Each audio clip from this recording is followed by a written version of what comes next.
नमस्कार, अपना उत्तराखंड में आपका स्वागत है। आपके साथ मैं हूं भानु दीक्षित। सांसदों के एक दल ने प्रधानमंत्री नरेंद्र मोदी से मुलाकात की। इस दौरान उत्तराखंड के चमोली में आई भीषण आपदा को लेकर चर्चा की गई।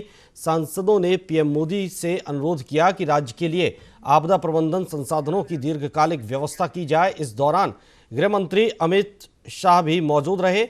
बता दें कि चमोली के रेडी गांव में रविवार को ग्लेशियर टूटने से बड़ा हादसा हो गया था, जिसमें कई लोगों के मरने के साथ ही कई लोग अभी भी मलबे में दबे होने की आशंका जताई जा रही है।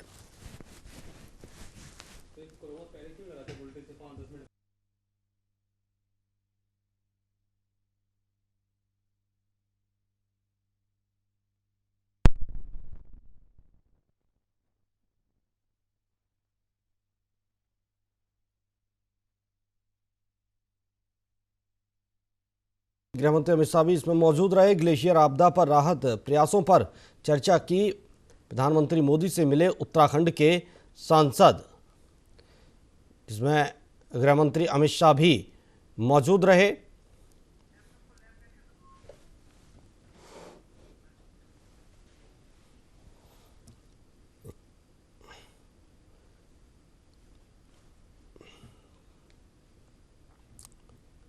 ग्लेशियर आपदा को लेकर पीएम मोदी ने चिंता जाहिर की है। इसके बाद अब उत्तराखंड के एक सांसदों का दल प्रधानमंत्री नरेंद्र मोदी से मुलाकात करने पहुंचा। इस दौरान गृह मंत्री अमित शाह भी मौजूद रहे।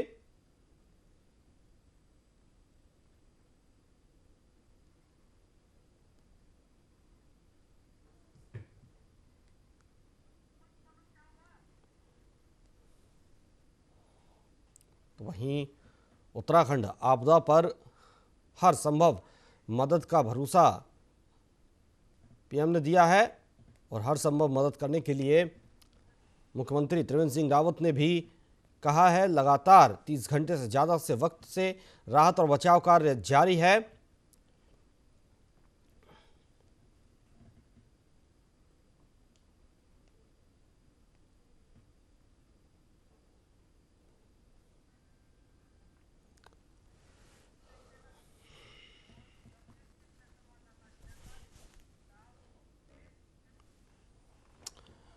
और हमारे संवाददाता लगातार ग्राउंड जीरो से हमें पल पल की अपडेट दे रहे हैं उत्तराखंड से, और इस वक्त हमारे साथ गंभीर बिष्ट जुड़े हुए हैं। गंभीर, क्या कुछ अपडेट है इस वक्त आपके पास? आज प्रधानमंत्री नरेंद्र मोदी से भी सांसदों का एक दल मिला है। जी, मैं आपको एक चीज बता दूं। आज चाहे केंद्रीय मंत्री हैं, चाहे राज्य के जितने भी मंत्री हैं जी, वो सभी जो आपदा एरिया का जो दौरा कर रहे हैं, और उनसे यही है कि जितना जल्दी हो सके जो रेस्क्यू है वो जितना जल्दी हो सके वो किया जाए। सभी का यही मानना है कि जो देरी हो रही है उससे जो है जो अंदर मजदूर फंसे हुए हैं उन्हें नुकसान पहुंच सकता है। तो जिनसे भी हमने बात की सबका यही आंकड़ा है कि वो जल्दी से जल्दी इस काम को पूरा करें। जी, सबसे बड़ी बात यह है कि यहाँ अंधेरा है, अंधेरा हो चुका है, तो रात को करीबन 70 मीटर से ज्यादा जो है जेसीबी अंदर जा चुके सुरंग के अंदर दिक्कत हो रही है। मलबा बहुत ज्यादा है, दलदल बहुत ज्यादा है, तो जो जवान है वो वहाँ उनके भी डूबने की आशंका बन रही है। तो इस वक्त जो है वहाँ का जो रेस्क्यू का जो काम है वो रोक दिया गया है, और कल सुबह तड़के ही जो है फिर कार्य शुरू हो जाएगा। जी जी, तो गंभीर, जो टनल है वहां पर कितने अंदर तक मशीनें पहुंच चुकी हैं और क्या कुछ टनल के अंदर से मिला है अभी तक? टनल के अंदर जो मशीन गई है लगभग 70 मीटर से लगभग मतलब 80 के करीब जो है कि मीटर तक जो है कि मशीन जा चुकी है, लेकिन अभी तक मलबे के सिवाय कुछ नहीं मिला है। लगभग 3-3.5 किलोमीटर की जो ये सुरंग है जी, और अंदर जो मशीन को अभी लगभग जो है कि जहां तक जो मजदूर फंसे हुए हैं लगभग 120 की से लेकर 130 मीटर और अंदर जा करके जाने के। जी, गंभीर, क्या रात में रेस्क्यू का कार्य चलेगा या रोक दिया जाएगा? अभी रात का जो रेस्क्यू का कार्य है वो रोक दिया गया है। जी, वहां पर कितने एनडीआरएफ की कितनी टीमें मौजूद हैं इस वक्त? इस वक्त अगर देखा जाए तो 5 टीमें जो है एनडीआरएफ की यहाँ पहुंची हुई हैं और जी। साथ ही साथ आईटीबीपी के जवान अलग हैं, सेना के जवान अलग हैं और एसडीआरएफ की जवान अलग हैं, यानी जी। 5 टीमें ये भी अलग हैं जी एनडीआरएफ के साथ।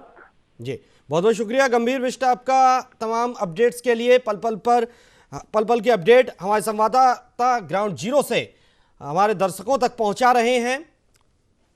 और इस वक्त बता दें कि रात को रेस्क्यू का कार्य नहीं किया जाएगा, ये बड़ी अपडेट आज निकलकर सामने आ रही है। फिलहाल यहां रुकेंगे एक छोटे से ब्रेक के लिए, ब्रेक के बाद फौरन लौटेंगे।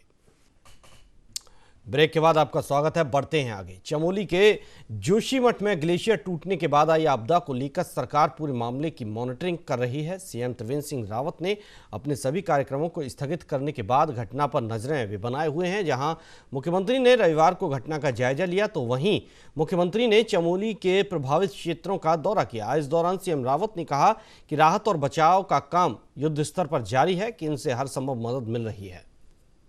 पहले जो इसरो के हमारे साइंटिस्ट थे और जो आपदा प्रबंधन से जुड़े हुए अधिकारी थे, जो इसरो ने जो हमको बताया है, इसरो के जो निदेशक हैं, उनका कहना था कि ये जो 2-3 दिन पहले जो बर्फ़ वहाँ पर गिरी थी, ये एक ट्रिगर पॉइंट से वहाँ से स्लाइड हुआ और उसके कारण ये लाखों मीट्रिक टन ये बर्फ़ एक साथ वहाँ से स्लाइड हुई है, तो उसके कारण ये आपदा आई है। कोई ग्लेशियर टूटा है ऐसा उन्होंने अपने जो इसरो की जो क्या कहना है रिपोर्ट है। उत्तराखंड के चमोली में आई भीषण आपदा को लेकर मुख्यमंत्री त्रिवेंद्र सिंह रावत का बड़ा बयान सामने आया है। सीएम त्रिवेंद्र सिंह रावत ने रैणी गांव के पास ग्लेशियर गिरने का खंडन किया है। दरअसल भारतीय अंतरिक्ष अनुसंधान संगठन के अधिकारियों ने मुख्यमंत्री को जानकारी दी है कि जोशीमठ में जो हादसा हुआ था वो नई बर्फ के नदी में गिरने के कारण हुआ है। मुख्यमंत्री त्रिवेंद्र सिंह रावत ने इसरो के अधिकारियों समेत आपदा प्रबंधन और शासन के विभिन्न अधिकारियों से बातचीत की। इस दौरान इसरो के अधिकारियों ने साफ किया कि तपोवन में नदी के तेज बहाव के चलते जो हादसा हुआ था वो ग्लेशियर टूटने से नहीं, बल्कि नई बर्फ के नदी में गिरने के कारण हुआ था।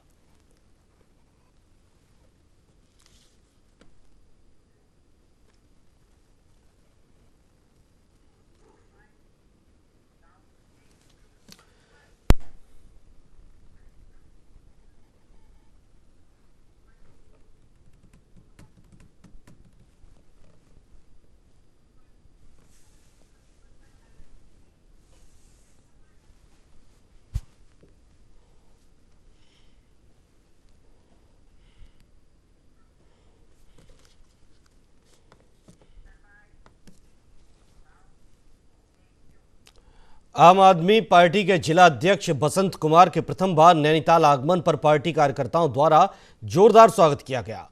बसंत कुमार द्वारा विधानसभा चुनाव 2022 की तैयारी को लेकर आप कार्यकर्ताओं में जोश भरने के साथ ही संगठन की मजबूती करने और बूथ स्तर पर की जा रही तैयारियों पर मंथन किया गया। नैनीताल पहुंचे जिला अध्यक्ष बसंत कुमार ने कहा कि पार्टी उत्तराखंड में जन सरोकार से जुड़े मुद्दों को लेकर 2022 में उत्तराखंड की सभी सीटों पर चुनाव लड़ेगी। मोबाइल वैन के माध्यम से राज्य में कार्यकर्ताओं को जोड़ने का काम जारी है। हम चुनाव मोड में आ चुके हैं और 1 फरवरी से देहरादून से हमारे deputy chief minister Manish Sisodia ji द्वारा 70 विधानसभाओं के लिए 70 मोबाइल वैन, जो वीडियो लगे हुए वैन हैं, उनके माध्यम से कार्यकर्ताओं को जोड़ने का, एक्टिव कार्यकर्ता बनाने का जो आप सदस्यता अभियान जिसे कहते हैं, वह सदस्यता अभियान चला दिया गया है। इन 45 दिनों में कम से कम 1 लाख एक्टिव कार्यकर्ता बनाने का प्लान चालू हो चुका है।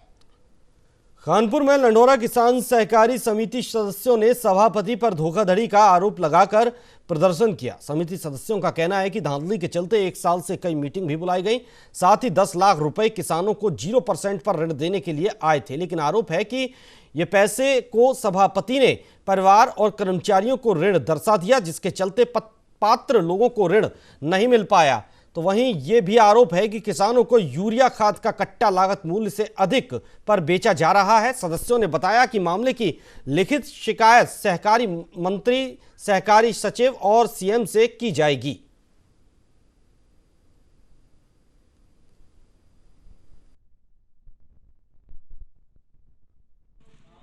यहाँ से मीटिंग भी नहीं कोई हुई और मगर हम डायरेक्टर को क्या पता लगेगा भाई अब तो क्या आ रहा क्या नहीं आ रहा।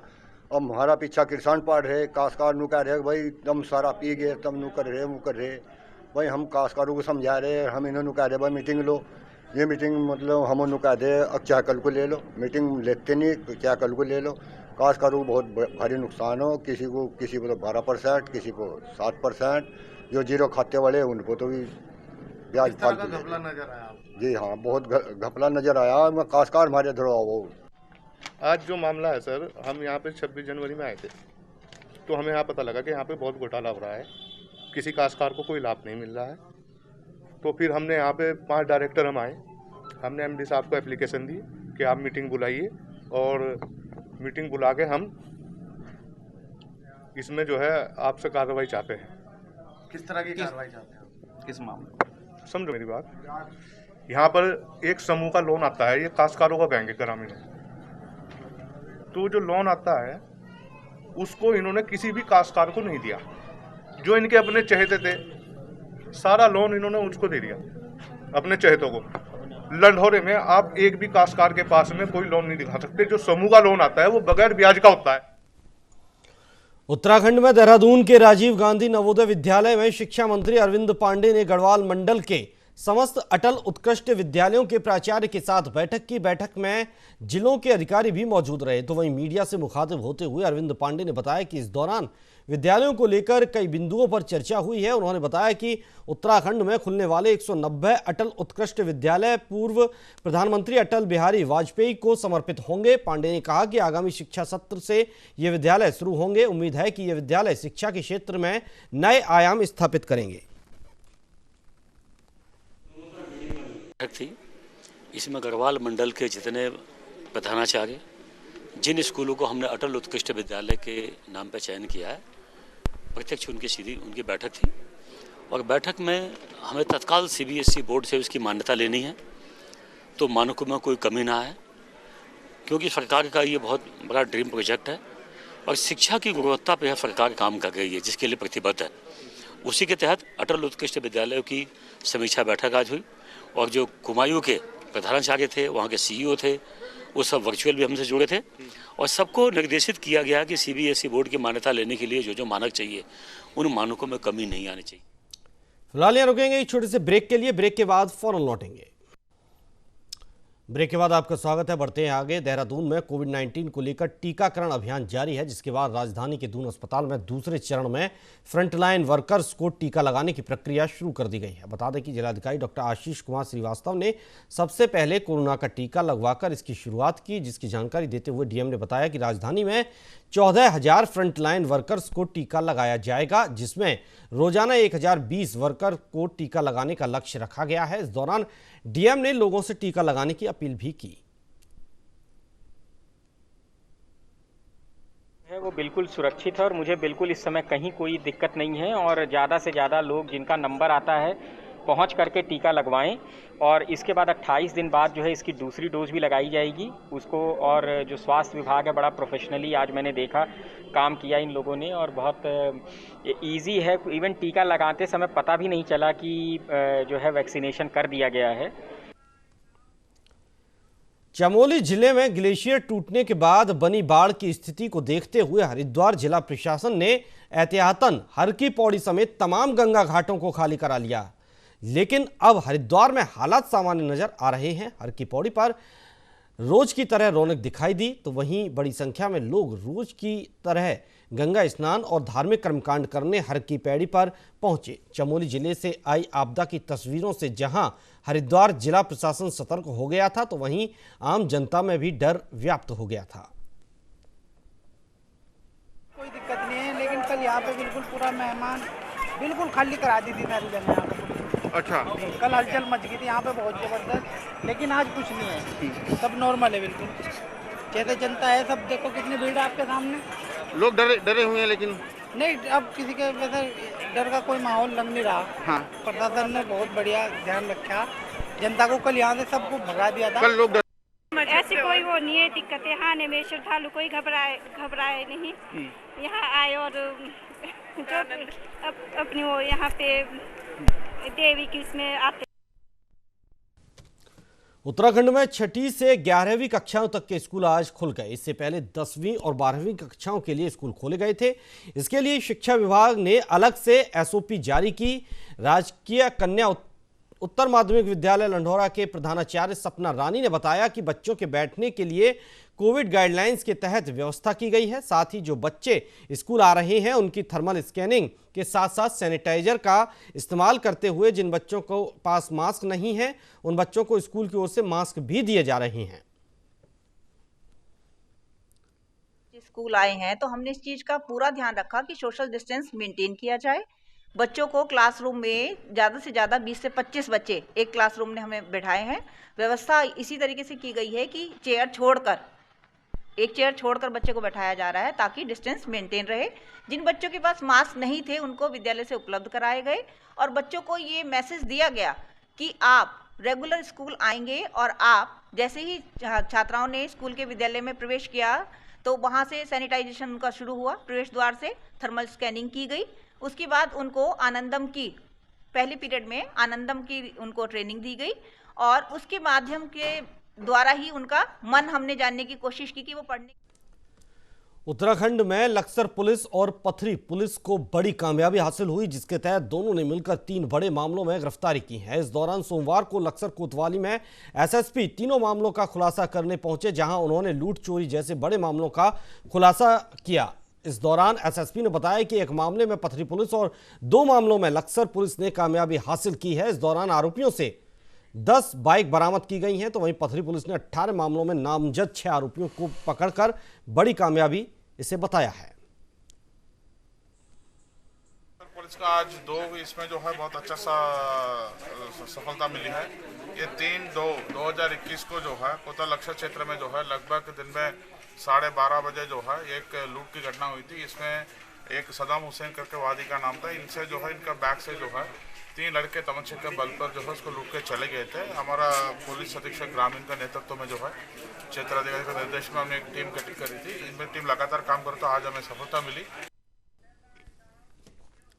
उत्तराखंड के बागेश्वर जिले में द्वितीय चरण का वैक्सीनेशन कार्य शुरू किया गया है, जिसका शुभारंभ जिलाधिकारी विनीत कुमार ने स्वयं को कोविड का टीका लगवाकर किया। तो वहीं कोविड वैक्सीनेशन के दूसरे चरण में सोमवार को फ्रंटलाइन वर्करों का टीकाकरण किया गया। इस अवसर पर जिलाधिकारी ने कहा कि अधिकारियों और कर्मचारियों का वैक्सीनेशन का कार्य किया जा रहा है, जिसमें 1683 अधिकारी और कर्मचारियों की सूची तैयार की गई है, जिसमें राजस्व विभाग, पुलिस विभाग और फ्रंटलाइन में कार्य कर रहे और अन्य विभागों के अधिकारियों और कर्मचारियों को भी शामिल किया गया है।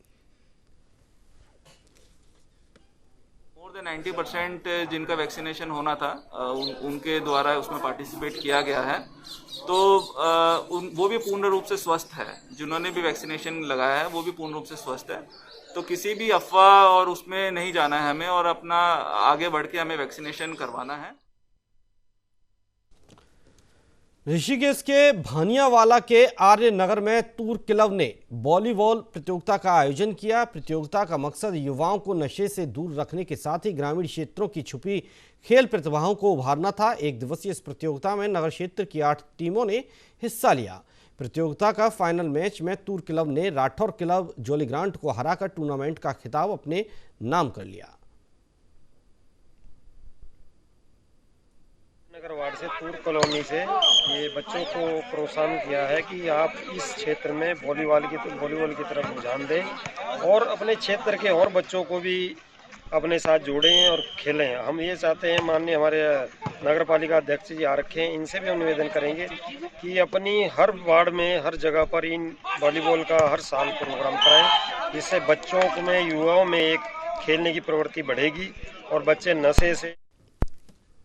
अल्मोड़ा में पुलिस की संयुक्त टीम ने नशे की तस्करी के खिलाफ बड़ी कार्रवाई की है। पुलिस ने कार्रवाई में चेकिंग के दौरान स्मैक के साथ 3 तस्करों को गिरफ्तार कर लिया। पुलिस ने आरोपियों के पास से 2,30,000 रुपए की कीमत के 23.26 किलोग्राम स्मैक बरामद की है। साथ ही नशा तस्करी को लेकर सभी थाना प्रभारियों और एसओजी टीम को सतर्क कर दिया गया है। मैं पंकज भट्ट, एसएसपी अल्मोड़ा। मेरे द्वारा कोविड वैक्सीनेशन कराया गया है और मुझे किसी प्रकार की कोई दिक्कत नहीं हुई है। ये पूर्ण रूप से सुरक्षित है। मैं फोर्स के अपने सारे कर्मचारियों से तथा आम जनता से अनुरोध करता हूं कि वो ज़्यादा से ज़्यादा। ऋषिकेश में कोयल घाटी तिराहे से बीरपुर खुर्द तक 4 किलोमीटर लंबी सड़क रात में जगमग रोशनी से नहाकर शहर की खूबसूरती में चार चांद लगाती हुई नजर आएगी। नगर निगम महापौर अनीता ममगाई ने एक समारोह के बीच single arm LED street light पथ प्रकाश कार्य का शिलान्यास किया। नगर निगम महापौर ने निगम अधिकारियों की मौजूदगी में 2 करोड़ 71 लाख रुपए की योजना का शिलान्यास किया।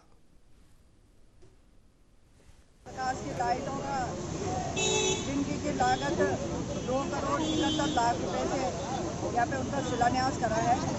इस प्रकार से यहाँ पर एम्स को जाने वाले जो रात को लोग यहाँ पर चलते थे और अन्य जो लोग हैं इस प्रकार की समस्याएं उनको आ रही थी। आए दिन यहाँ पे एक्सीडेंट हो रहे थे अंधेरा होने के कारण।